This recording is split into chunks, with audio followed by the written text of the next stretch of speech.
I'm Rob Licuria, Senior Editor at Gold Derby here with Will and Harper director Josh Greenbaum. Josh, the concept of this film is really quite interesting because we all know Will Ferrell quite well, and he has many fans around the world. But he kind of has this reckoning with his dear friend Harper Steele, who is coming out as a trans woman. And I'm just curious how this came across your desk as something that you wanted to be involved in, and then, of course, shepherd through the production process to the final product that we're all enjoying now. Sure. Well, great to talk with you, Rob. Thanks for having me. Um, yeah, it started in a different way than any of my previous documentaries have, which is that this is my fourth doc, and never before have I known my subjects prior. It's usually me approaching my subjects or diving into the world and trying to get people involved. And this one came via Will and Harper, actually. So I've known both of them for many years now. Will I've known for about 8 years. He produced my first narrative feature called Barb and Star Go to Vista Del Mar, which is Kristen Wiig and Annie Mumolo comedy. Classic. Kristen, Mhm. Kristen obviously makes an appearance in Will and Harper.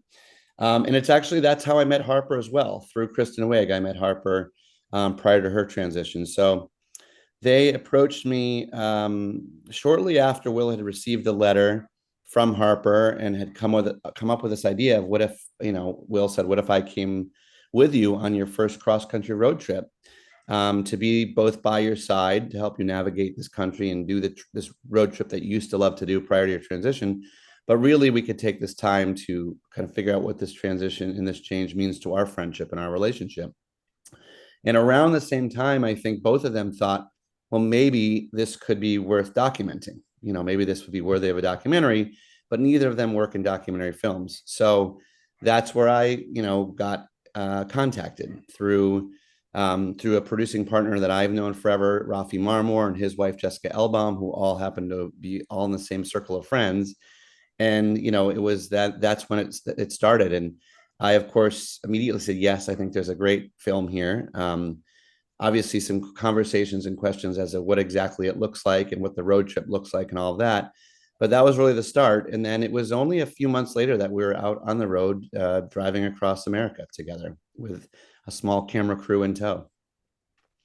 Yeah, that's a really great intro into what I think the film ultimately is because it combines humor and emotion really beautifully, and it's not a take your medicine activist film by any means.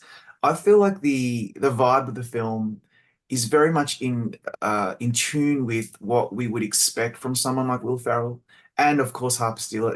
Given her talent and her background, was that something that was very important to you when putting this together? That this would be really about this friendship and about humor and how we deal with certain events in our lives, but of course within through the lens of the trans community and what they struggle with.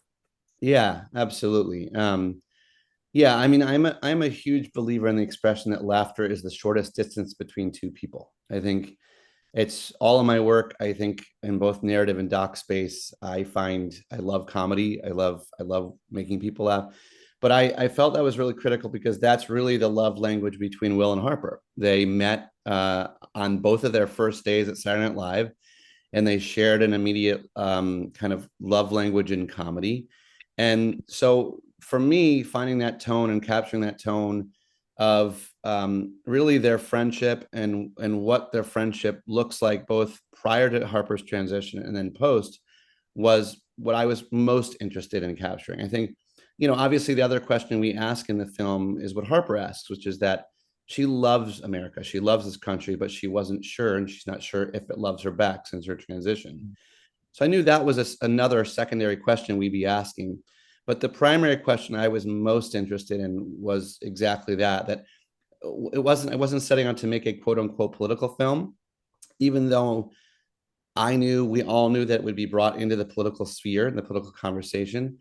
But it's really an incredibly intimate personal story. And I believe strongly that that's where our politics should lie. That it's pretty simple. I think 70% of people, although that's numbers going down according to GLAD, who was a partner on our film, 70% don't directly or think they directly know a trans person. So it's this sort of unknown. And for whatever reason, human beings, we are very scared of the unknown. and so we're susceptible to politicians telling us how to think or feel about something we don't know about. And so for me, certainly part of the film was, if you watch Will and Harper and you don't know a trans person, well, now you know Harper. Now you know one. And she's fantastic and she's funny. And she's, as Will puts it, a lovable curmudgeon. As she said when she transitioned, instead of an asshole, she'll be a bitch. um, and she's incredible. And I think that was really important to me, was just to capture both the tone and tenor of their relationship and their friendship, but really focus in on the personal. It's a very intimate, vulnerable, personal story of friends, um, and that's where I wanted it to stay. And obviously, it will be, as I mentioned, it will be pulled into the political conversation, but the intention was for it to be personal. Yeah, before I delve a bit further into the maybe political side, I'm really interested in this angle, and that is, it really resonated with me that we got this intimate glimpse at his friendship. It reminded me of the profound connections that I've made over the years with my friends, who I would do anything for. And I felt that that was really quite life affirming. But then it made me wonder, how far do you go as a documentarian, given your experience? How are you able to really pierce through the veil that we all put up? And I'm sure Will and Harper were doing some of that because that comes naturally, so that you can get to those really true moments without going too far. Is that something that you're constantly having to grapple with? Absolutely. I mean, that's in any documentary, that's what we're grappling with. As soon as you introduce cameras, right, the nature of anyone's sort of natural behavior and tendencies can change. I mean, even just look at the simple act of asking someone to take a photo. What do? Yeah, We go, we smile, we yeah, tease. Were we feeling happy in that moment? I don't know. We were at the Grand Canyon, were we? Maybe we were just grappling with some heavy thought in our mind, but then as soon as the camera comes out, we just feel like we need to perform. So it's certainly something you grapple with all the time. But again, that's my job as a documentarian, is to figure out how to remove that artifice and how to help them feel safe and be able to be open and vulnerable. And there's several techniques, one of which kind of came naturally with my relationship with them, which is I had a 8-year relationship with both of them. So there's a built-in level of trust that on one level that was incredibly beneficial. I didn't have to do what I normally have to do in my films, which is figure out how to develop a sense of closeness and trust between us. So that was step one. The second really important one was to keep my crew incredibly small, which is no small feat, as I need to document their journey 16 days across the country. But I worked really hard with my crew to figure out, how do we do that? How do we keep the least amount of people we need to be able to document? How do we rig the car and the cameras so that it feels like they can just forget about them? So with my DP Zoe White, we came up with a great system where I ratchet strapped. I don't think this is to code or legal necessarily, but we just suction cupped and ratchet strapped a camera on the hood of Harper's car. And that was a 2-shot. And then I put a longer lens right next to it on a little remote head on a single that I could pan back and forth. And we just drove. We would roll for 4 or 5 hours. And so, to answer your question, one of the other techniques is to let people forget about the cameras. And the way you do that is you just roll. You document everything. You don't do a whole lot of, okay, now we're rolling and go and cut, and none of that. yeah, You really, my job is to try to just let them live their lives or do their day to day, and then just try to be a fly on the wall. Obviously, it's more difficult as you're trying to figure out how to go into places and get clearances. So we had to bring production assistants with us who could get people to sign releases after Will and Harper interact with them. But really, and I told Will and Harper, I said, look, I've done a few of these doc films and doc series as well. And pretty consistently, I've had my subjects tell me that it takes about 2 or 3 days to really let go of the cameras. And, I've certainly asked Will and Harper that since, and they said that's exactly right. They felt it on the morning of day 3. They just let go. And I think you see that honestly in the film. Like, if you watch the first couple days of their trip, you can see there's a performative element of what they're doing. And in the edit, I didn't try to hide that. I wasn't trying to, I think you can feel it. And there's a little bit of a stiltedness. And despite them having an incredibly long, rich 30-year friendship, there's still the awkwardness of being on camera, but also the awkwardness of now we're going to start dipping our toe into these more difficult conversations. But by the end of the trip, as you say, they are fully both open books, and they are incredibly vulnerable and honest and open with one another, which obviously I was incredibly grateful for, as the person behind the camera. But all that said, we then got back and had 250 hours of footage and had to figure out how to turn that into a story that's a reasonable length. So Yeah. Yeah, I can only imagine how challenging it would have been to distill all the footage that you had into this story. And I must say, Josh, I really noticed the self-consciousness in the first part of the film, and it didn't bother me. I just noticed it. And then because then I noticed how that was gone by the end. And I think that really helps land this story emotionally. Well, it did for me. And so when you're in the edit and you notice that, give me an example of something intentional where you are setting things up for the payoff that we get towards the end when they really let go and they're very transparent and very honest, and it's so refreshing and life affirming, but it took a while to get there. yeah, I mean that was throughout the whole trip. I think you're looking for what is quote unquote natural when you're editing, and sometimes what's natural isn't always best. There's a moment I remember really having an interesting conversation with my incredible editor Monique Zavostovsky, where Harper asks Will, or she's in a dinner in Las Vegas. She's Mm. opening up and sharing that sometimes the more she tries to look pretty, the less pretty she feels, right? The more she puts on the makeup, the fancy dress, the less pretty she feels. And there's a moment where you can see Will processing and trying to figure out what to say in that moment, right? He wants to say, but you do look beautiful. You are beautiful. But he hesitates and he stumbles his way through. And on one level, it's like, oh, well, I don't want to make Will look terrible. Like he's not saying the right thing to his friend. But the reality is that struggle is the reality of what he was feeling. And it's like, there's a universality that when, there's times when with my wife, when she's maybe similarly asking something and you don't know, is she wanting support? Is she wanting me to say, no, you look beautiful? Is she wanting validation of her feelings? And I think that's just really critical as you're looking when you're editing a film to make sure you're being honest about what choices you're making. But back to maybe the bigger scope of your question. Yeah, I was just looking for this journey, an emotional arc. And part of my fear was every other doc I've done, I can really rearrange the pieces in the editing room because there's a less of a linear nature to them. This one I was pretty locked in. It was like when on day one, you can tell they're in New York, they're in New York City, and I can't take that out and put it on day 15 because they said something really profound or that was the emotional high point. So there was a concern, but yeah, that's part of what I love about documentary filmmaking is you just have to let go of control at some point and Wow. say, okay, well, let's see where this story takes us. And what I learned really early on was the natural order of things took hold, which is that you wouldn't dive into the deepest, most difficult conversations on day one. And so it just most things really unfolded very, very organically. And I think the depth of Harper's despair, she brought her journals along, which was really a beautiful gesture for her to share with Will to open up.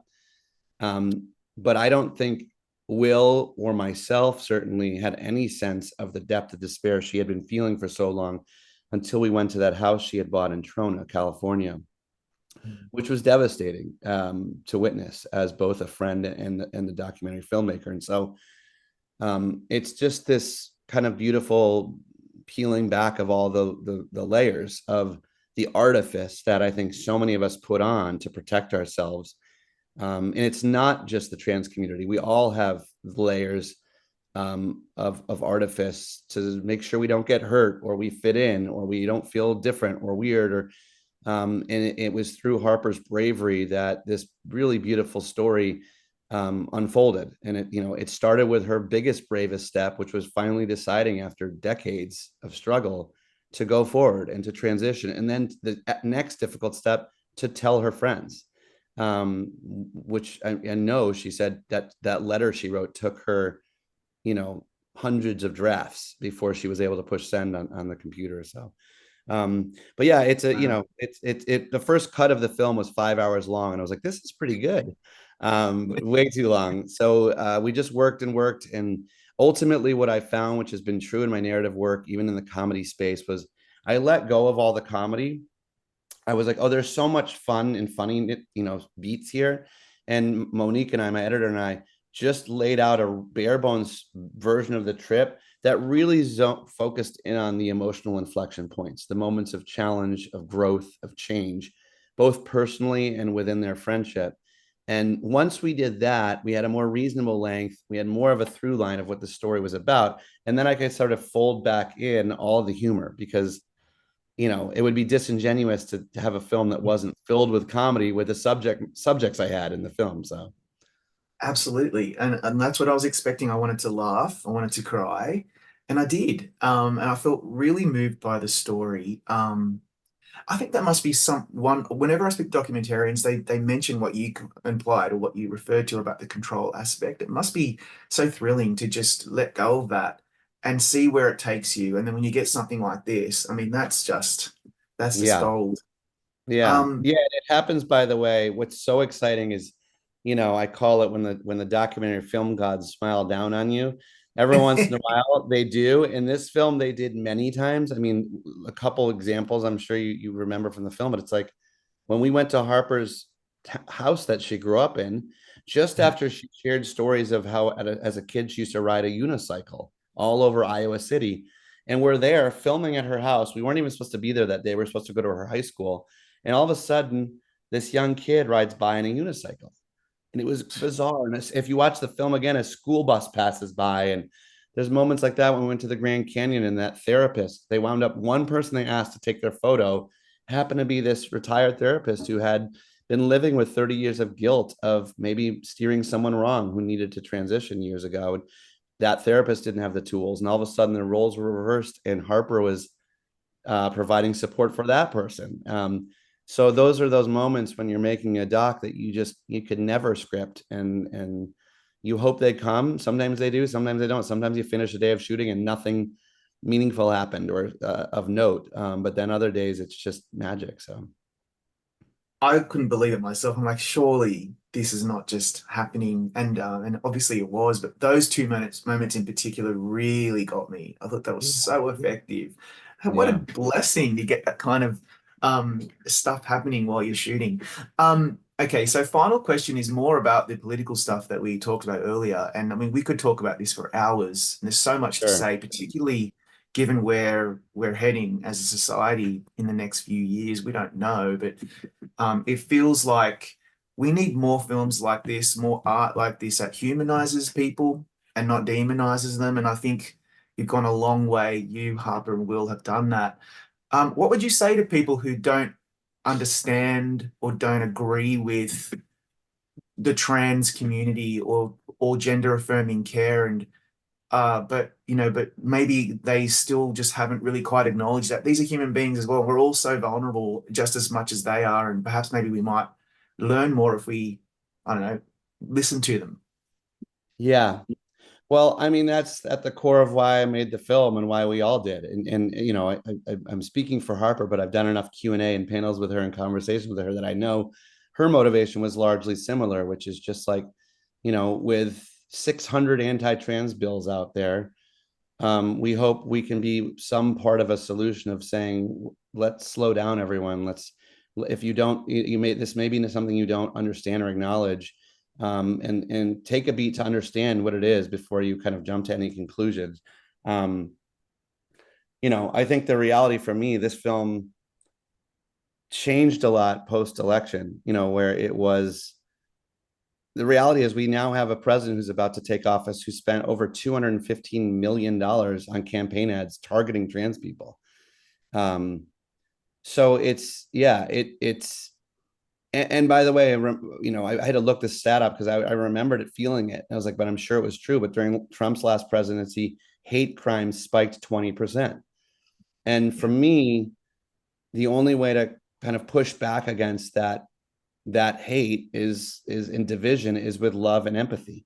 I think Yeah. we need to start seeing each other again, especially in the age of social media, right? Where I feel like people have become nothing more than sort of avatars and usernames. You see it online, you see it on Twitter and X and any of these, and we've really lost touch with these other which with each other's humanity, and that's why and politicians are exploiting that, right? So I think stories like ours and many others of love, friendship, allyship are how we fight back, right? It's like when our leaders don't set the moral tone, it's up to us to do so. um, so yeah, I hope this film can connect with people. I mean, one of the things I did take away though on the road, and this you saw it in the film, was the old adage that it's hard to hate up close is true. It's proven true time and time again.